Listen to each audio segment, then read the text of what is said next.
to the Small Business Council of the Columbia Chamber.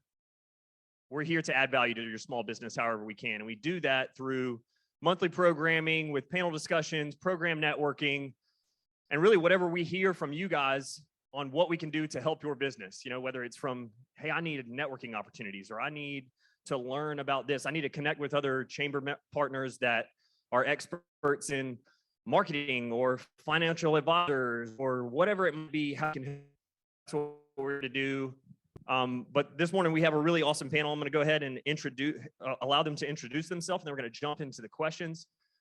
Allow a couple more minutes for people to slowly trickle in. But really excited. We have our board chair, Columbia Chamber board chair, Cecil. Awesome to be here. It's really cool. For those of you who don't know me, I got my marketing journey started at Splash. So we have Matt Thompson with Splash. I feel like I've sat on the other side of the table and listened to Merritt speak a million times. So I'm really excited to be able to moderate this panel. Haven't met Vanessa yet, but I'm really excited to hear her perspective and her point of view. But we'll go ahead and jump in. Go ahead and tell us, introduce yourself, the organization you're with, and give us a quick little overview of what you guys do. Good morning, everybody. I'm Cecil, and I am with NP Strategy. And I will say that Jared had a list of questions for us. So nothing is rehearsed, but NP Strategy is a strategic communications firm. I am based here in our Columbia office, but we have offices throughout the Carolinas, North and South Carolina, clearly. And we really focus on brand reputation. So part of our discussion today is going to be around branding and marketing. And NP Strategy focuses on how you are connecting both with your internal audiences, so whether it's your own employees, as well as your external audiences, your customers, community stakeholders. So we work in everything from crisis communications to media relations to social media to true community engagement. And as Jared said, I do have the honor of serving as the chair of the Chamber's Board of Directors this year. And so I'm always advising my clients on how best to engage in the community. And so I like to walk the talk and serve myself, and just want to thank everybody for being out here this morning. And thanks for Jared for chairing the Small Business Committee. He does a great job. Thank you. Vanessa? All right.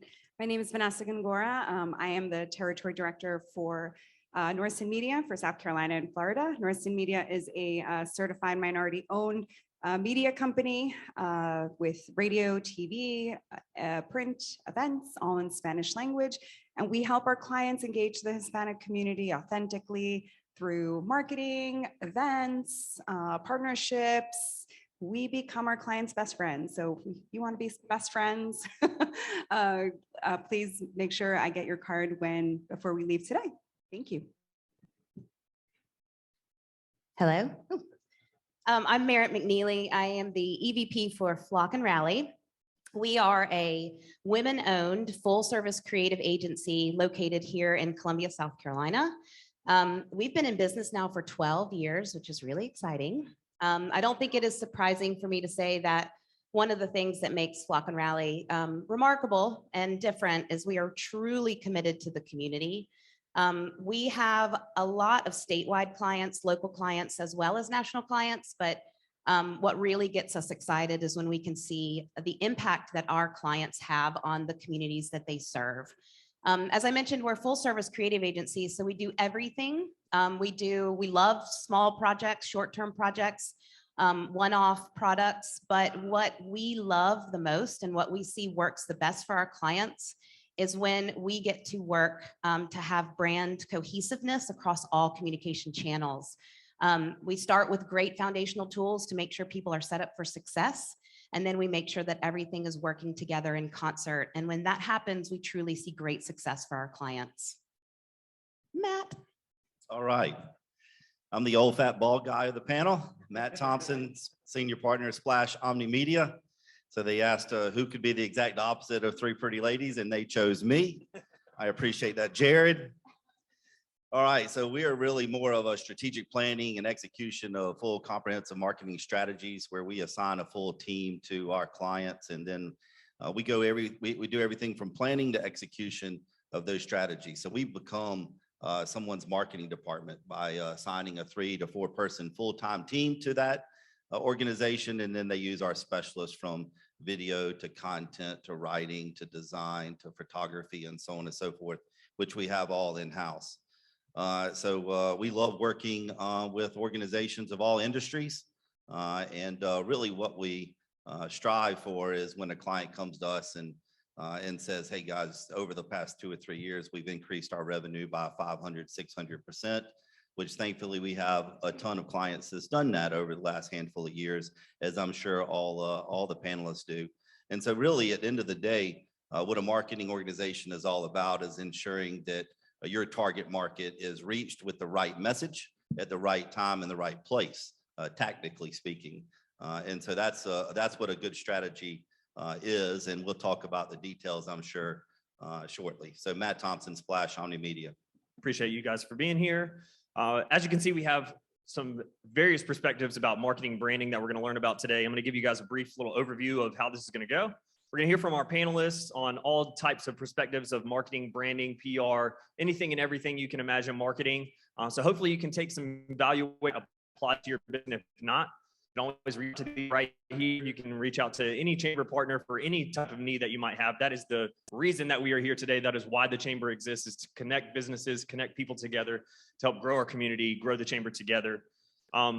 So after our panel discussion, we're going to have a breakout session, networking session, if you will. Typically, if you've been here in the past, we would break up and go to different corners of the room, and that would cause us to lose a little bit of time, but we have you guys seated here today, kind of assigned seats, so bear with us, but we'll have a question, kind of a prompt for you to discuss amongst your table, and then give you opportunity to move about the room and connect with anybody that you might have saw, but you're not sitting at the table with. So we'll go through the panel discussion, and then we have a little bit of program network for you guys. So first question, Merritt, I'm going to come to you first. Today we see, anything and everything in the news about PR, crisis management, from the good stories and the bad stories.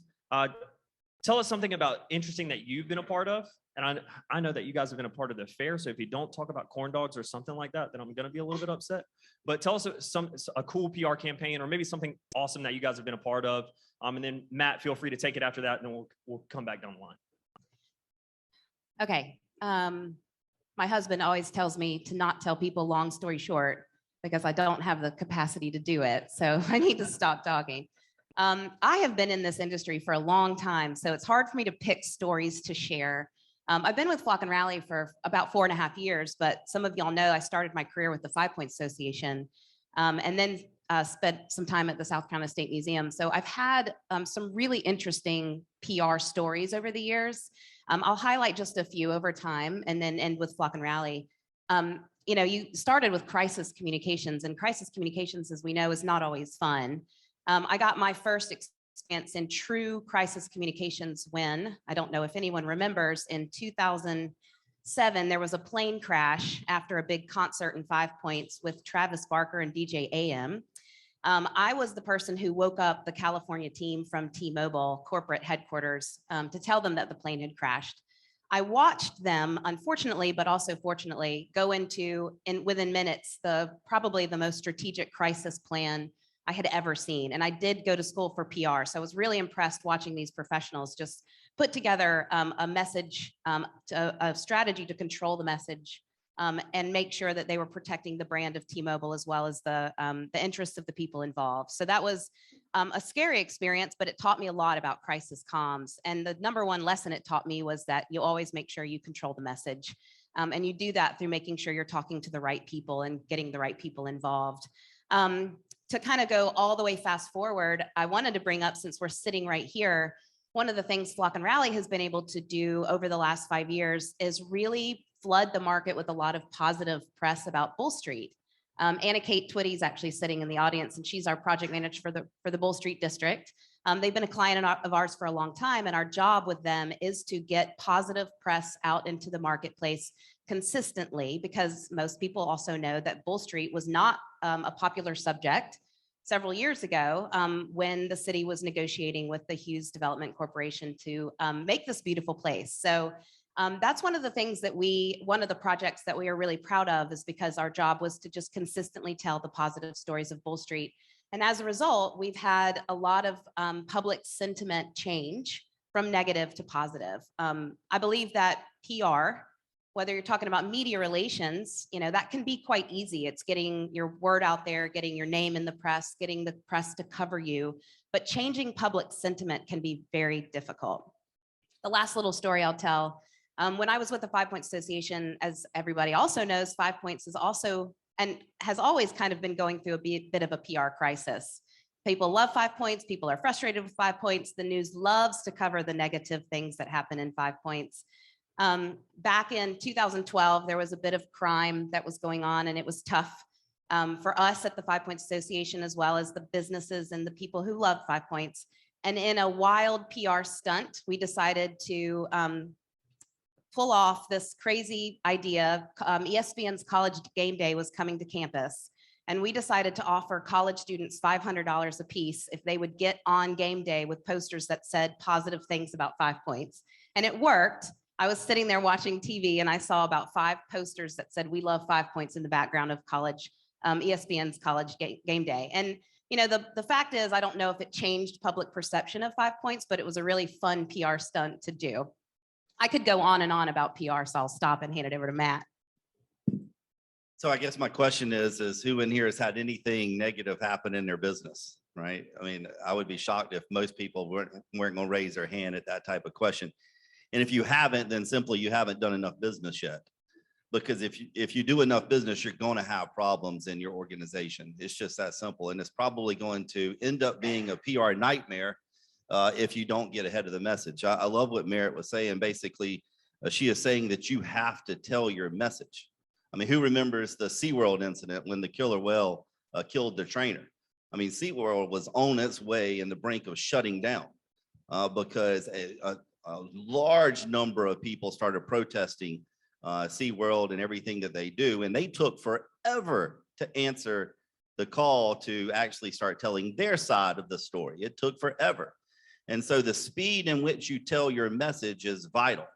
You have to bury negative messages with your message, because your silence is actually telling a message, is telling theirs, is telling your opponent's story. And so you have to get in front of it. And that content, that message has to be, it can't just be so quick that it's just off the cuff and you forgot about what the core message really is or who you're talking to. But you have to get out there, and you have to get out there very quickly with a message in a negative situation. So instead of talking about a specific situation like that, because unfortunately our clients have had many of them, because again, if you just do enough business, you're going to have problems. But my statement would be that definitely you have to get a plan together very quickly, and you have to make sure that you figure out what your message is, who you're talking to, and you need to start building content around it. That content needs to be anywhere from textual to video, to photography, to statistical. I mean, anything that you could put together to tell your message on a consistent basis and tell it in every format as quickly as possible to start burying the negative press. You have to take action. Thanks, Matt. JC? Great. Thank you. And lots of good lessons from Matt and Merritt. At MP Strategy, we like to say that when our clients win, we win. And so as we've been talking about public relations, branding, marketing, it's all about telling your story. And so I like to give the example of Samsung, which for many of us is a household name, TV, washing machines, whatever it may be. Well, a little over 5 years ago, Samsung announced that they were coming to South Carolina, and they were coming to a community that had lost jobs, and they were bringing jobs back. And so that was a really big deal for the Newberry community. But it was also a challenge because Samsung did not know South Carolina. They didn't know how to hire employees, what type of employees they need. They didn't know who the local stakeholders were that they needed to engage with. And so NP Strategy was fortunate to be able to be involved with Samsung on the front end. When they were making the announcement that they were coming to South Carolina, it was under wraps because it was a really big deal for the community in Newberry that they were coming. And NP Strategy played a role in their grand announcement. And since day one, we have been engaged with them to tell their story both locally and across South Carolina. So just this year, they're going to be celebrating 5 years of production. And through our work with them, they have engaged the local schools, they have engaged the local economic development group, they have engaged statewide stakeholders. And if you come through the Columbia Airport, you've probably seen signage around Samsung. But bottom line is they were new to this community. And so Matt talked about having a comprehensive plan. We've been working with them for over 5 years on how they brought the Samsung brand to South Carolina. And I'm proud to say it's a strong brand that they have here in South Carolina. And if you're not aware, they make washing machines in Newberry County.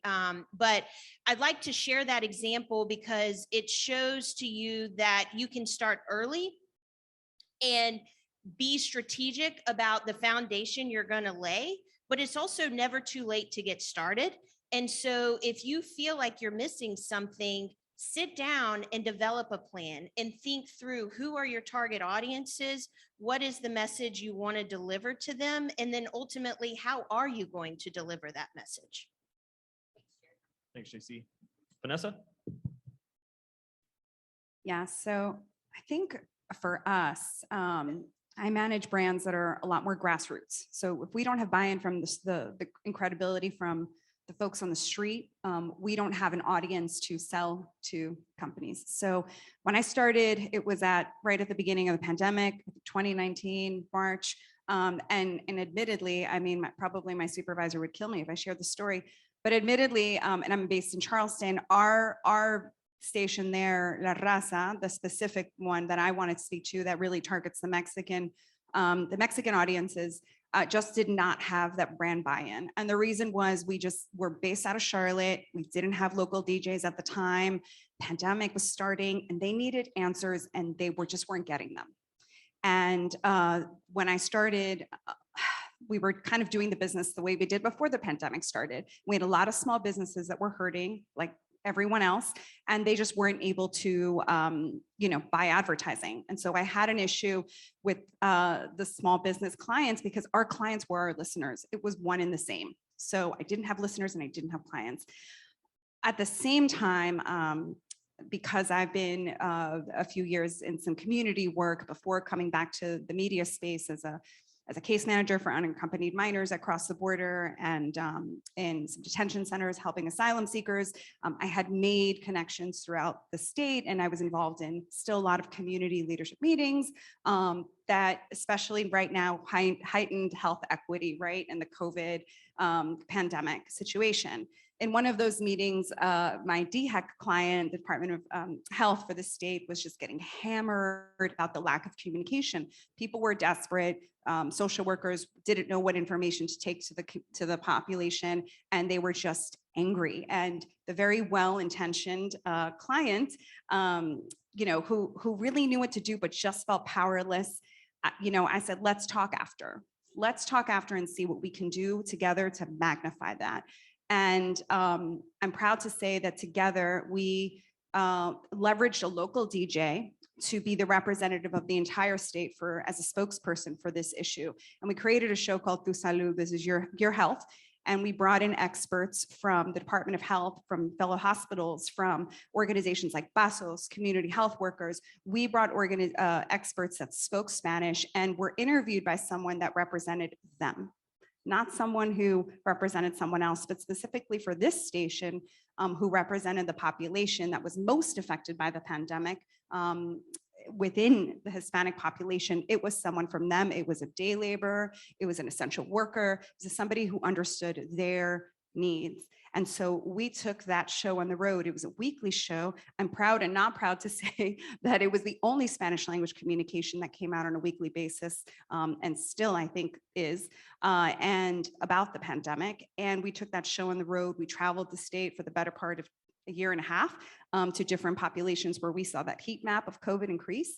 And so what we ended up doing is going back. Well, I went up going back to the small businesses and saying, don't worry, we're going to support you. And it's Department of Health that's for you. We're prop testing stations. First, we did the testing when that was available, and then we did vaccination stations right at those small businesses. We drove traffic to them, and anyone who got tested or vaccinated received gift cards for groceries. And so not only did we give them free promotion, but we also added gift cards to when people were buying. And so we won the credibility back on the street very quickly.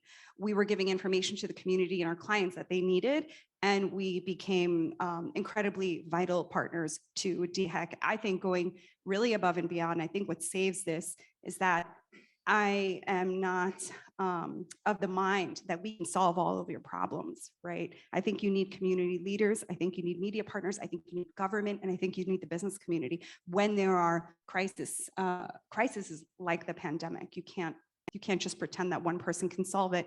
It just, in my mind, won't work.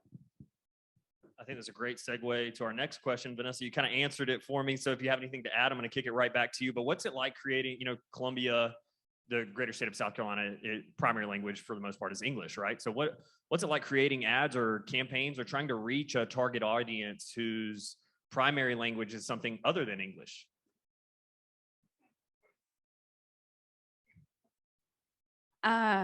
So we do well in that. And I say this because, and we can always do better, but we do well, I think, because I think most people know we're not a monolith, right? The Hispanic population is not a monolith. We are 26 different countries, different levels of acculturation. Some of us are first generation like me, which mostly is defined by people that are the first generation born here. And then there are different cultures, right? So I am of Colombian parents, but I run a Mexican radio station. So I very well know, just like you, I probably had the same amount to learn that anyone that wasn't Latino had to learn. So really keeping humble and understanding that you need the folks from that culture to represent that brand, and knowing that, we have a lot to learn, but we actually do really well in kind of making that match up, I think. Merritt? Yeah, here's your state fair reference, Jared. So we do the branding and marketing for the South Carolina State Fair, and one of their primary audiences is the Latino community here in the Midlands and beyond the state of South Carolina. And so we need to produce a lot of materials, whether it's advertisements, collaterals, signage in Spanish. And what we have found is it's not just as easy as a translation. You can't go to Google or even just someone who might be a native speaker. Somebody who's a native speaker, but also who understands marketing communications is really the best partnership. And so what we do is we partner with different organizations. We partner with Norsan Media every year for the State Fair. Not only do they help us by translating our materials, making sure that it makes sense, that the vernacular is correct, the language, but they will also take a script that we write and they will produce it into a radio spot that appeals to their listeners. We do advertise on their radio station as well. So we use partners. We also use Dre Lopez. He's a graphic designer and an illustrator here locally. He's a Spanish speaker as well, and he also understands marketing communications. So kind of to Vanessa's point, it's really finding the right partner and not trying to do it all on your own, but finding the people who really connected to those speakers of whatever language, but here Spanish specifically. Thanks, Merritt. Matt? Well, we primarily deal in 4 different languages, which is English, redneck, country. I mean, we pretty much got all of that stuff down. It really goes back to your ideal client. Not every scenario is trying to reach the same types of people and culture that you are. In fact, most of the time, it's not like that at all. I mean, sometimes that you're trying to reach people that's exact opposite that you are if you're selling products or services. And so what you have to do is it has to all fall, and you're probably going to get sick of hearing me say this, but it really revolves around the strategy. I mean, it's whoever your ideal client is, it's whoever you're trying to reach. You have to build messages that's associated with their not only language, but their culture as well. Because in different languages, you could have different cultures. I heard my pastor Sunday morning speak on this when he went to India, literally within, I've never been to India, but he said within a 5-mile radius of where he was at, there was 7 different languages spoken, that you could literally be from India and live 5 miles away and cannot understand your countrymen from 5 miles from you. And so that happens throughout all cultures. And so you just have to be able to identify who you're speaking to and build a message that's associated with having to reach those people. And really that's my opinion, is it's all cultures, it's all languages. Unfortunately, I don't speak anything but redneck, but I'm pretty good at that. So if you need a strategy specifically on that, I can, you can outsource that stuff to me, Merritt. I'm really good at that. I'll just piggyback a little bit off of what Matt was saying. In the communications world, we always talk about who is your target audience and what is the message to reach them. And so I think at the end of the day, the takeaway is to make sure you have someone from that audience that you're trying to reach at the table, helping you make decisions on how to reach them. So whether your audience is Hispanic, African American, LGBTQ, make sure that you bring someone to the table for those discussions who is a part of that audience, so that you're making wise decisions on how to reach them. Matt, I'm coming to you for this just simply because you've talked about strategy and strategic plan, and you said that we weren't going to hear enough from you. So another one. Okay. What goes into a strategic plan? You know, there's a lot of moving parts, a lot of arms that are going into a lot of things, a lot of factors going into it. Give us a 50,000-foot view of, what's going into a strategic plan, and then how important is it to have a strategic plan around your branding, around your marketing, rather than just thinking design or aesthetics first? Oh yeah, that's a very good point. In years past, what you would do is you would start off and you would say, oh, let's just design something that looks good, something that's eye-catching, something that makes a difference, right? That's stands out, that differentiates you. And today it's so much different. We have to make sure that we're building a strategy first and foremost around what your goals are. You can't even start with who the buyer is or the message, because we don't even understand what you're trying to do. Not everybody is focused on revenue. Now, majority of the people in this room probably are focused on revenue, because the majority of strategies want to start there. Say, I want to reach $10 million in 5 years, or $20 million, or $100 million, or whatever. But sometimes it's clients, it's number of clients. Sometimes it's market share. Sometimes it's brand awareness. So, if you're a hospital, you're not looking at revenue. The accounting department is for sure. But overall, your strategy is market share. Your strategy is brand awareness. So what you have to do is figure out what your goals are, and you start off in the distance and you work your way back. So basically, after you get your goals and you figure out what you're trying to achieve, then you can figure out what is your product and what is your service, and how does that differentiate from your competitors? Who are your competitors? What does it solve? What type of issue does your product or service solve? And so now we're basically positioning our service or our product to be superior in how it differentiates from your competition's products or services. Once you get that, then obviously we can figure out who are we talking to?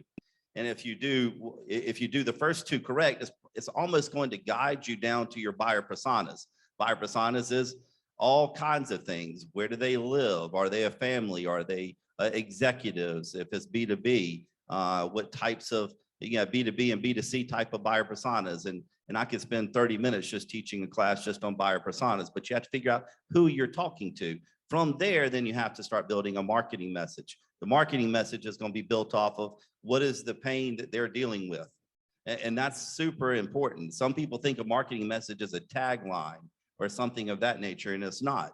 What we have to do is appeal to the buyer of our service or product and say, what are they dealing with right now, because they don't have our product or service. Then basically your next line in your marketing message is, what is the product or service you deliver? And the third and final part of that marketing message is very simple. They just purchased or started doing business with you. How does that leave them feeling now? And so basically it goes from pain to solution to an emotion. And the first two, you can see that our product or our service is bookend by them, not us. Their pain, and now we left them feeling a certain way. That's a good marketing message. So really it's goals. It's our, how does our product or service help someone?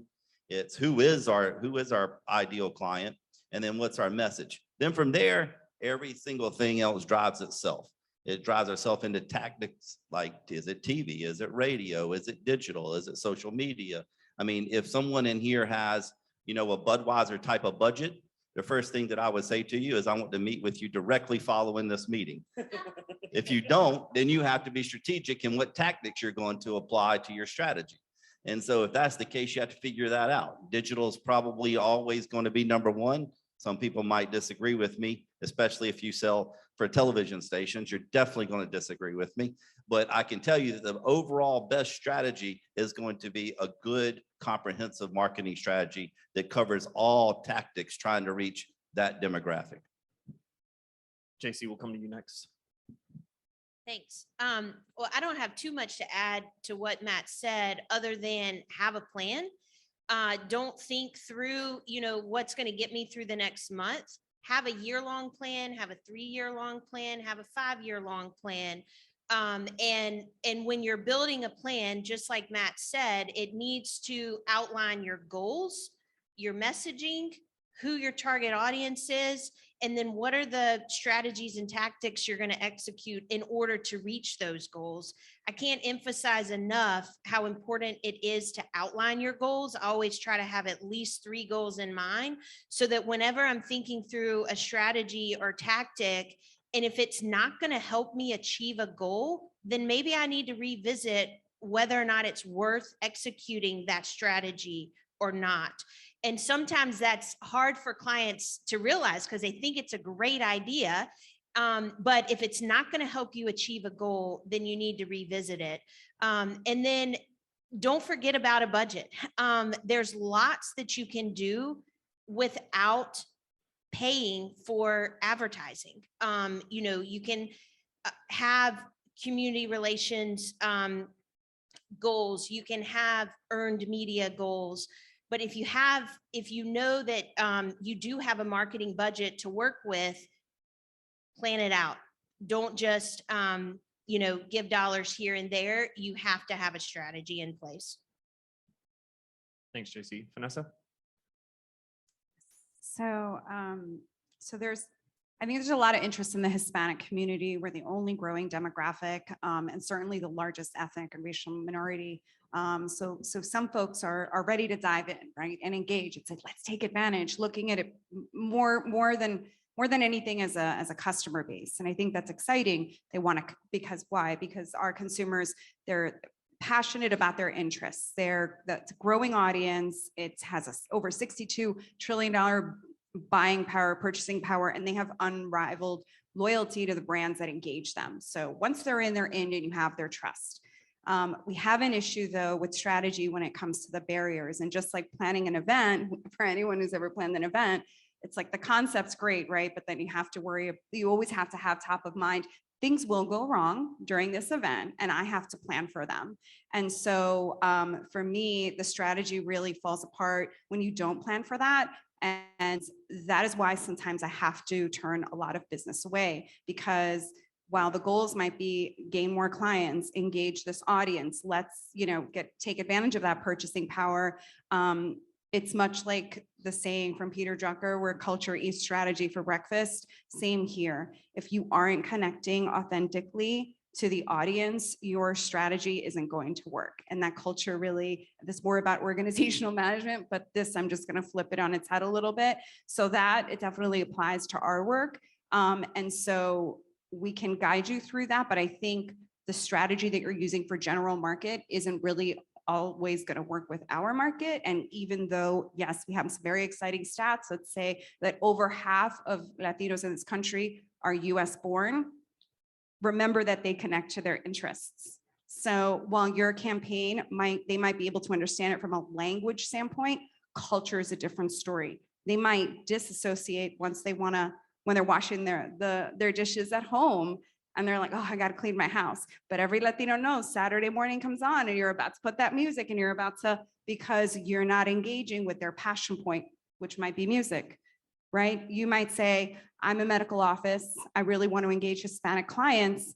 I can only see one client. Guess what? A lot of your Hispanic clients are going to come in with their family members. How are you going to make that experience okay for their 4 kids that they don't leave behind with a babysitter? Because that's not something that we as a culture collectively are as comfortable with, right? You plan a great event. I'm going to engage a Hispanic community. It's going to be, did you look at the transportation to that event?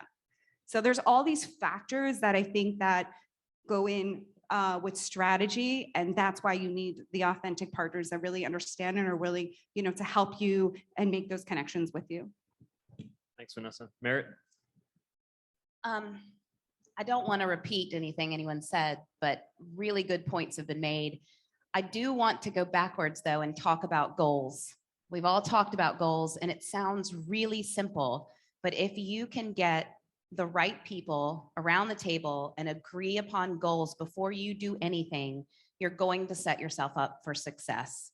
It's not just goals, it's objectives. Goals, of course, are your attainable, maybe lofty, aspirational type things that you want to do or reach. Set objectives next. Actually, how are you going to measure success? What does that mean? How are you moving the needle? And then I love the fact that in every single answer, we've all kind of touched on audiences. At Flock and Rally, we really pride ourselves in going super deep, whether it's buyer personas or just anecdotal research. We spend an enormous amount of time on getting to know audiences because, as we've all touched on, you have to know exactly who you're talking to, what message they want, what problem you're trying to solve, what service they need from you. And you can't do that until you take a really deep dive in audiences. So goals, objective, audiences first before you do anything. You talked about design. A lot of times we'll start talking about design after we know our audience because we may know what they're looking for and what the tone and voice needs to be. You can start talking about design at that phase, but sometimes it comes later. For a good marketing strategy, most of the time for our clients, we look at 2 main sections of a marketing strategy or campaign or plan. Our foundational tools, or all the things that they need to do to get ready to get their message out, whether that's build a website or do a website refresh, have a photo and video shoot to collect great assets, have a social media playbook created so their internal team knows their tone and voice and visual identity on social. Spend the time, which could take 6 months to a year, to really develop really great foundational tools before they start the outreach, which is the second piece. And that outreach is the communication channels. It's advertising, public relations, social media, whatever that may be. That's typically how we set up our campaigns. I love what Matt brought up about the messaging and the problem that your audiences have. We spend a lot of time working on messaging for our audiences. And if you can drill down in one very short sentence to solving your clients' problems with your services, you are going to rise above the clutter. This is probably a great piece of advice, and it's not any of ours, but if you haven't read the book Story Brand, I would read it because it is identifying how to create clarity of message and how to get straight to your clients and what they need from you. Some of the cool things that you learn in that book is that the human brain is always trying to conserve energy and always looking for ways to just survive and thrive in the world. And so the days of the 20-year ago website with a bunch of information on it, where your brain would just abort and say, nope, I'm not looking at this, those days are gone, right? Now the websites that are the most successful are the beautiful image, maybe a moving image, with one message that resonates with the audience member. So read that book. If you perform marketing in your business, or you write messaging, you write copy, read that book as an excellent way to just figure out how to clarify your message. Thanks, Merritt. Big Story Brand person here, especially being from Splash. We were all about Story Brand. It's great. Business made simple. Story Brand is awesome. But for the sake of time, we want to open up for a couple questions from the audience. If you guys have any questions, does anybody have any questions? Yes.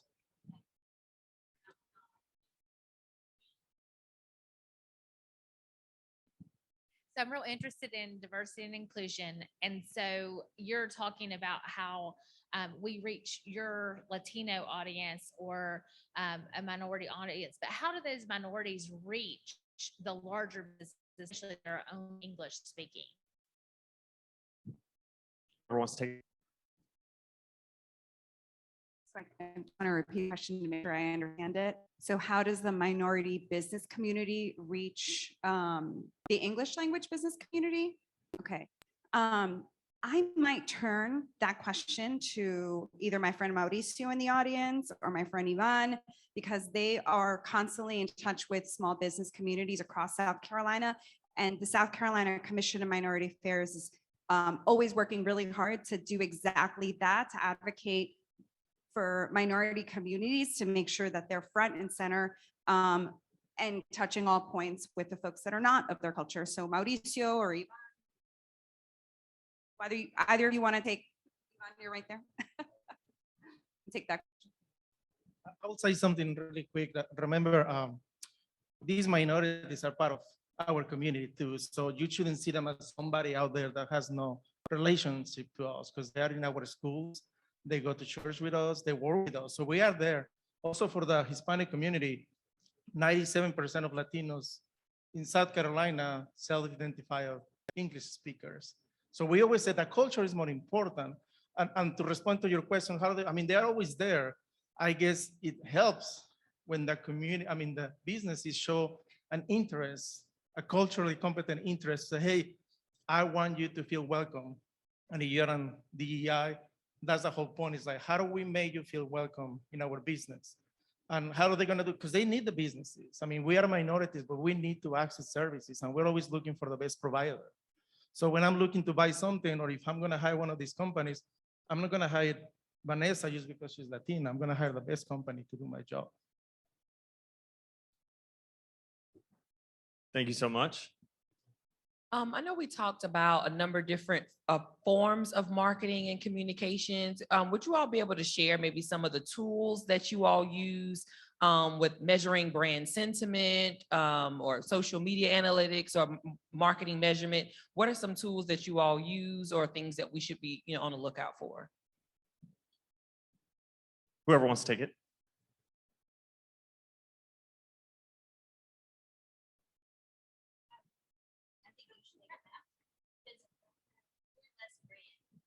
Well, unfortunately, I don't really have an answer for you. And so I would rather Merritt take it. And the reason is because I'm the strategist, or I'm a strategist. My business partner, Mike, and myself, that's what we do. And so I'd have to bring my execution team up here, and they would be able to tell you all the software and solutions that they use. But I can tell you that there is hundreds, if not thousands, of different solutions for all types of things, and they all work differently. I know that we use things like Write from a project management perspective. We use Basecamp sometimes for communication with our clients. We have all types of resources and tools, but I can also tell you that we've switched tools many times and actually have started building some of our own tools internally that's proprietary to what we need for our solutions, which I know a lot of other organizations have done that as well, started customizing tools specifically for their application. It's hard to get specific with what tools and resources you guys need. I can tell you, I just wanted to add one more thing, since I do have the mic in my hand, so I can continue talking and Jerry can't stop me. So I also wanted to make sure that you guys knew that a lot of us talk about big strategies. All of us were talking about big picture strategies, but I really like some of the things that Vanessa was saying from a grassroots perspective. And even culture. So culture inside of an organization is a strategy, for instance. So you have to create a strategy to build and maintain and sustain a good culture. Every single thing, when we talk about strategy, it's not just one big 100-page strategy, which we write all the time. It takes a little while to write one, but we write them all the time. But even little micro strategies and what you're trying to accomplish for one thing, like I think my mic's giving out. So that's the way to shut me up, is the Bull Street, the Bull Street thing, the micro strategy, because it's specific to one thing, right? And so understanding that grassroots is part of a strategy, a chamber, this is a strategy. Every single thing you do is a strategy, and all goes into one big strategy. And if I get your business card, though, I'll send you some resources for some tools. Yeah, there's tons of tools. Hootsuite, Sprout Social, if you're talking about from a social media scheduling platform, Constant Contact, MailChimp, anything from an email contact database. There's Salesforce, there's HubSpot. There's a ton of different tools that are either really, really big, if those are your needs, or they're more on a small scale if you're just starting out. for the sake of time, if people have follow-up questions, what's the best way for them to get in touch with you guys? Can I make one last Yes. point? Sorry, there are, as you heard, there are lots of tools in the toolbox that you can use. But I think ultimately, from a marketing standpoint, you don't want to just look at numbers. Engagement is what really matters. So if you have a MailChimp and you say, oh, my open rate was 30%, and you're real excited about that, well, what was your click rate? And what were the articles that people were actually clicking on and going to? On your social media, are people commenting? Are they forwarding? Are they sharing? So it's not always how many eyes have been on it, but what are the actions that your audience is actually taking? And so while I think the tools in the toolbox are very important, there are other ways to measure success that aren't always by a number. So NP strategy, is this our wrap up, Jared? It is. Okay. So NP strategy has offices in Greenville, Charleston, Columbia, Charlotte, and Raleigh. We are hiring in all. I did want to mention that. And you can find us at npstrategy.com. Myself, I'd love to answer any questions after this if you have any follow-up, but I'm thrilled to be joined by three of my colleagues today, Amanda Loveday, Doreen Ginyard, and Beverly Bowers. And so we all have different roles at NP Strategy, and we'd be happy to talk to you more about it. Thank you. Thanks, JC. Vanessa? So I just, down and dirty, I just put my contact information here just in case someone has to dip out and I can't give them my business card. I'll take your business card too, but yeah, let's chat and let's work together. And I will be very honest about where you stand in your business and whether this is a good fit and where you are, because the last thing I want to do is have go on a first date and not repeat. We want to get married. So it's a long relationship with us. We actually don't have too many clients right now on our roster. It's a really nice thing because we've been able to upsell so well and do such great partnerships. So yeah, photo here and drop your business card if you can. Thank you so much. We are hiring as well. I'm sure you've seen that. Flock and Rally is exploding. We're hiring a creative director, a managing director, an integrated media buyer, a communication strategist, and I'm about to post a job for a director of accounts. So if you want to get into marketing, talk to me. Also, if you want to partner, ask questions, whatever it may be. I want to give another plug for Vanessa at Norsan Media. They're a really great partner. If you are interested in getting in front of the Latino market, definitely talk to her. We love partnering with her every year. And I am Merritt at flockandrally.com. I've got business cards up here. And we are flockandrally.com. So thank you.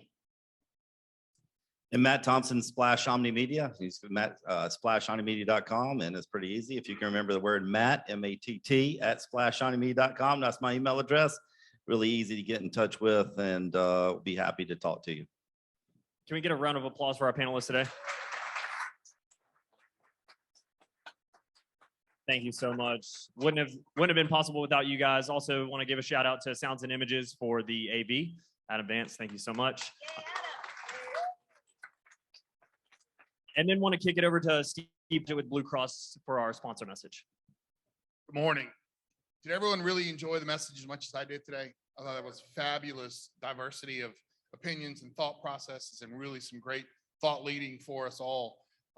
I'd like to take a minute. There was something, and I believe, Vanessa, I believe you said it was the heightened awareness of health and the health equity. And one of the things that we've seen at Blue Cross, and it was kind of echoed when everyone said, by the way, we're hiring. Everybody's hiring. And one of the things that I want you to think about is, as a thought to take away today, is one of the things that can differentiate your business from those that you may be competing for hiring talent and retaining talent is what can you offer them outside of salary? Flexible time, yes, but health insurance, because there is that renewed heightened awareness of illness and coverage and needing to be able to care for yourself and your family that COVID really reinforced. We've seen a significant increase in businesses now looking to offer health insurance to their employees as a way to recruit and retain. So I would encourage you, if you haven't thought of it, you thought Blue Cross was a giant company that only covered large businesses, I'll tell you, that's not the case. We look to cover business, small businesses, as small as 2 lives, a husband and wife. There's a plan and a business and a product that's specifically for you. It's affordable. It is not what you may have thought previously around health insurance that's unaffordable. There's an option and a plan for you.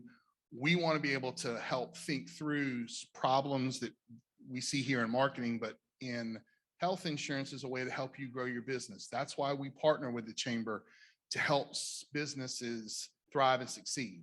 So if you have questions or are looking from an insurance option, I would encourage you to stop by. There's a couple of folks from Blue Cross here today, but once again, thank y'all so much for some wonderful thought-provoking decisions around marketing. And if you have health insurance needs, Blue Cross would love to have a conversation as well. Thanks, Steve. Can we get another round of applause for our panelists and our sponsors?